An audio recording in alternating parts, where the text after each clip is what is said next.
Sahabat Fresh Juice, saya Yofi dan Natasha. Sesaat lagi kita akan mendengarkan Fresh Juice. Rabu 4 Februari 2026 bersama Romo John Laba SDB dari Pontianak. Selamat mendengarkan.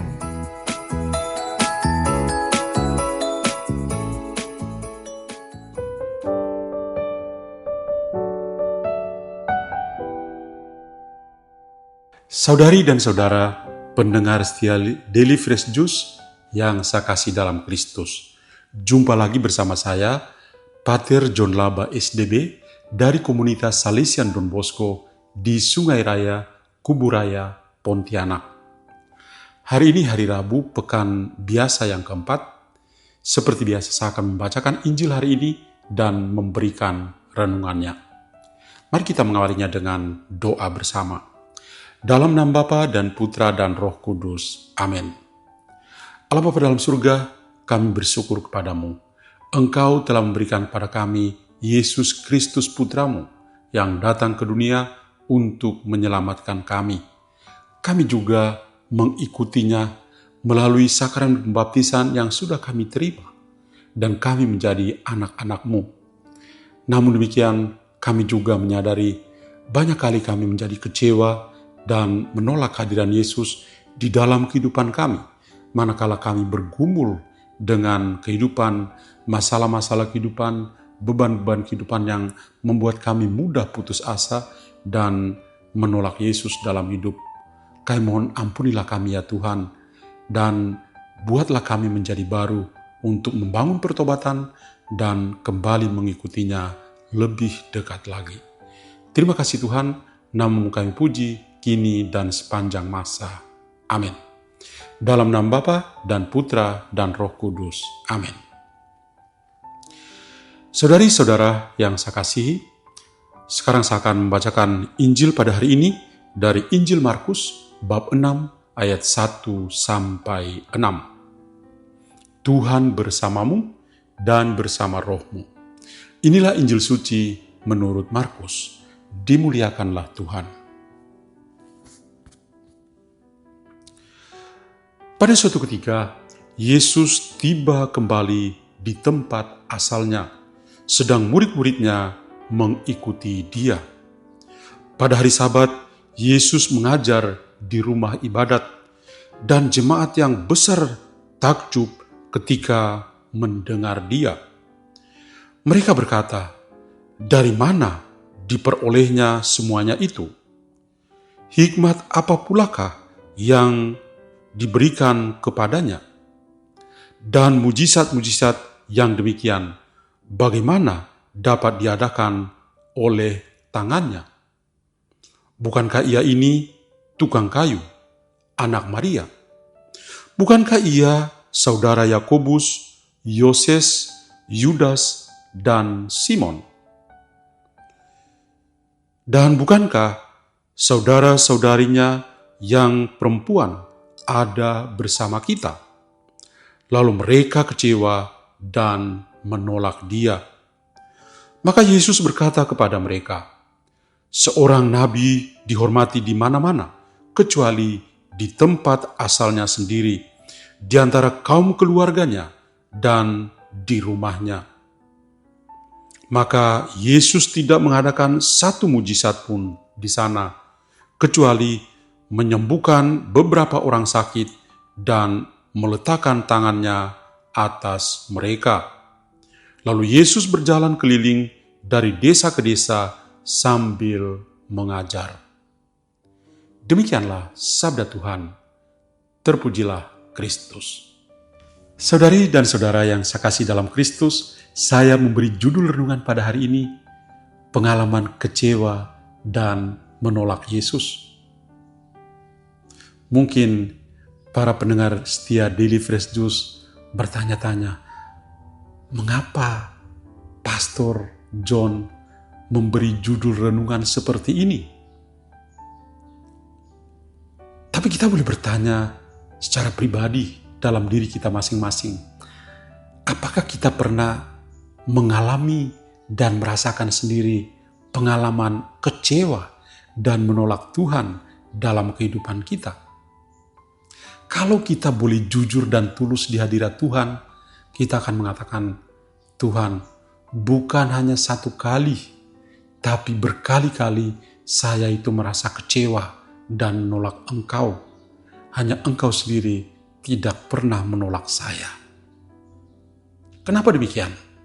Pikirkanlah, ketika kita mengalami pengalaman-pengalaman tertentu yang tragis dalam kehidupan, kita kehilangan sanak keluarga, sahabat-sahabat dekat yang meninggal tragis karena kecelakaan lalu lintas, karena bencana alam. Meninggalkan rasa sakit hati, perasaan kecewa dalam hati kita. Ketika kita sakit dan pergi ke rumah sakit, bertemu dengan dokter ini, mengkonsumsi obat ini, tidak kunjung sembuh. Ada perasaan dalam batin kita. Ketika kita gagal dalam pekerjaan, gagal dalam berumah tangga, ada kekecewaan. Dan itulah realita kehidupan kita di hadirat Tuhan. Hidup kita selalu ditandai dengan peristiwa-peristiwa kehidupan yang membuat kita merasa bahagia, bersyukur kepada Tuhan, tapi juga ada peristiwa-peristiwa kehidupan yang membuat kita kecewa dan menolak Tuhan dalam kehidupan kita. Pada hari ini kita mendengar kisah Yesus dalam Injil Markus. Dia setelah menyembuhkan 2 orang wanita, orang-orang lemah. Wanita yang pertama adalah seorang wanita yang sakit pendarahan. Dengan hanya menyentuh ujung jubah dari Yesus, dia menjadi sembuh. Wanita yang kedua adalah anak perempuan Yairus yang tidak punya nama. Dia sudah wafat, tapi dibangkitkan kembali oleh Tuhan Yesus.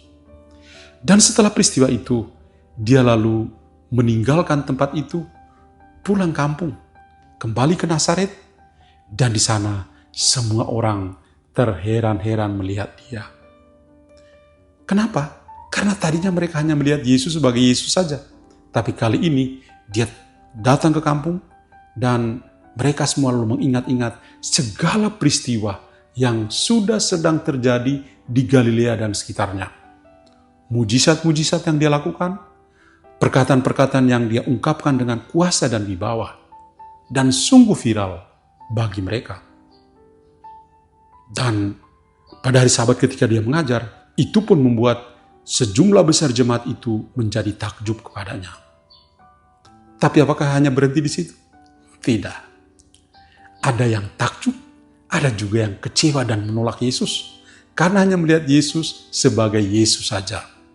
Nah, ada perkataan-perkataan yang bagus ketika kita bisa merenung, karena itu menyentuh kehidupan kita yang pernah kecewa dan menolak Yesus dalam kehidupan kita. Perhatikan ini. Orang-orang di kampung halamannya sendiri bersikap seperti ini. Dari mana diperolehnya semuanya itu?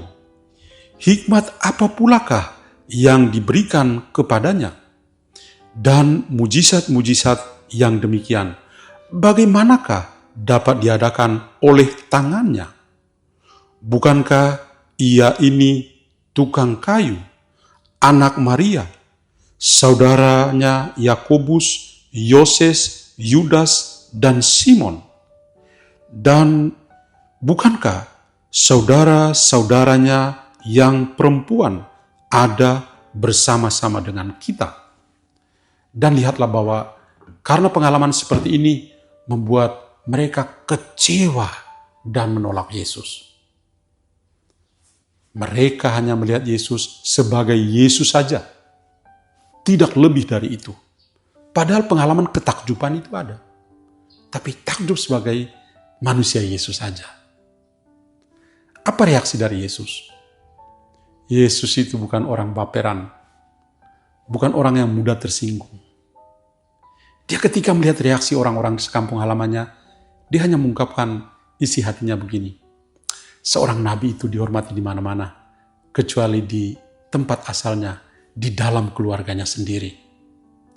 Dan Tuhan Yesus juga diceritakan oleh penginjil Markus, dia hanya menyembuhkan beberapa orang sakit, dan memberkati mereka. Dan dia tetap berkeliling dan berbuat baik dengan mengajar. Saudara-saudariku, bacaan Injil ini sebenarnya berbicara tentang kehidupan kita semua. Kita adalah Nazaret masa kini. Kenapa? Karena kita boleh mengakui Yesus sebagai satu-satunya Tuhan dan penyelamat kita, karena kita adalah orang-orang yang dibaptis. Namun demikian, pengalaman dan perasaan kecewa dan penolakan pada Yesus selalu ada.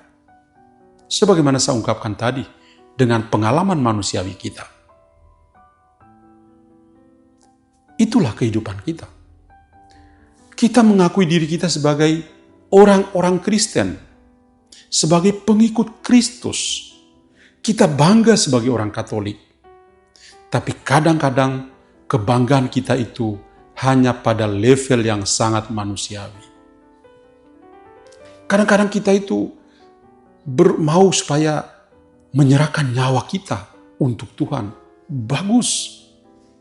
Hanya saja ketika kita mengalami pengalaman tertentu, mudah sekali kita meninggalkan Yesus.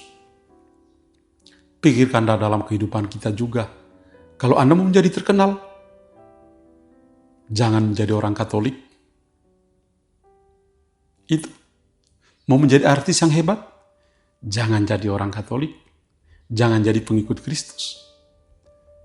Kenapa? Itu alasan yang sangat manusiawi, yang sedang terjadi di antara kita. Ketika masih kecil dia dibaptis. Dia anak misdinar. Mungkin dia pernah jadi anak seminari juga. Pernah menjadi calon suster.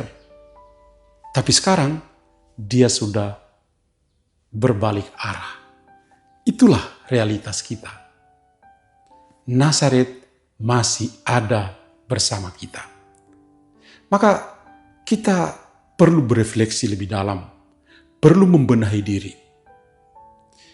Pertama, bahwa di dalam kehidupan kita, kita pasti mengalami kekecewaan, kegagalan, dan pernah atau berkali-kali menolak Yesus.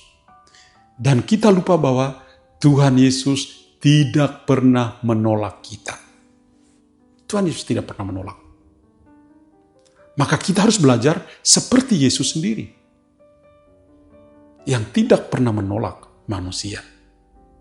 Kalau dia tidak menolak kita, kenapa kita kok gampang sekali menolak dia ya? Padahal kita mengakui dia, kita mengikuti dia dari dekat. Yang kedua adalah, kita harus bersikap seperti Yesus. Yesus itu tidak mudah baperan. Ketika dia melayani, dia sungguh-sungguh menjadi pelayan. Dan ketika dia ditolak sekalipun, dia tetap berbuat baik.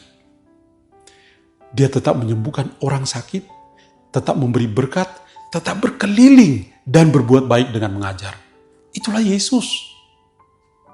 Banyak di antara kita yang mengakui, kami ini demi pelayanan. Pastor kami pelayanan di mana-mana. Boleh berkata bahwa pelayanan di mana-mana, tapi kalau tidak pernah menjadi pelayan, mudah sekali untuk kecewa dan menolak Tuhan. Kalau saja kita itu menjadi pelayan sejati, kita tidak akan mudah kecewa dan menolak Tuhan. Mari kita selalu berdoa dan memohon semoga Tuhan membaharui kehidupan kita untuk layak di hadirat-Nya. Amin. Tuhan bersamamu dan bersama rohmu. Semoga Allah yang Maha Kuasa memberkati kita semua sepanjang hari ini dalam nama Bapa dan Putra dan Roh Kudus. Amin. Tuhan memberkati kita semua dan salam Fresh Juice. Sahabat Fresh Juice, kita baru saja mendengarkan Fresh Juice. Rabu 4 Februari 2026. Terima kasih kepada Romo John Laba untuk renungannya hari ini. Sampai berjumpa kembali dalam Fresh Juice edisi selanjutnya. Salam Fresh Juice.